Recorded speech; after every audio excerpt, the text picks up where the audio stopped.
PM મોદીજીના 12 વર્ષ પૂર્ણ થવા નિમિત્તે સફાઈ અભિયાન યોજાયું હતું. માનનીય વડાપ્રધાન નરેન્દ્ર મોદીના વડાપ્રધાન તરીકેના 12 વર્ષ પૂર્ણ થવાની ઉજવણીના ભાગરૂપે સેવા, સુશાસન અને ગરીબ કલ્યાણના સંકલ્પ સાથે વિશેષ સફાઈ અભિયાનનું આયોજન કરવામાં આવ્યું. આ કાર્યક્રમમાં માયાબેન માવાણી અને પ્રવીણ ઘુગારીની ઉપસ્થિતિમાં સ્વચ્છતા અંગે જનજાગૃતિ ફેલાવવામાં આવી. સફાઈ કર્મચારીઓનું સન્માન કરવામાં આવ્યું તેમજ નાગરિકોને સ્વચ્છ અને સુંદર શહેરના નિર્માણમાં સહભાગી બનવા અપીલ કરવામાં આવી હતી. કાર્યક્રમ દરમિયાન સ્વચ્છતા જાળવવા અને પર્યાવરણ સંરક્ષણ માટે સૌએ સંકલ્પ પણ લીધો હતો. સ્વચ્છતા એ સેવાના સંદેશ સાથે આયોજિત આ અભિયાનમાં મોટી સંખ્યામાં કાર્યકરો અને સ્થાનિક નાગરિકોએ ઉત્સાહભેર ભાગ લીધો.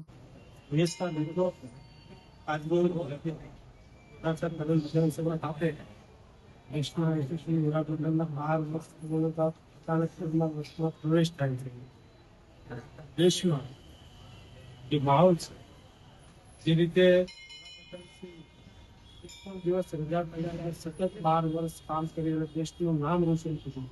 પણ યશસ્વી વડાપ્રધાન માટે આજે અમે કરંજ વિધાનસભામાં અને મહાઆરતીનું આયોજન કર્યું.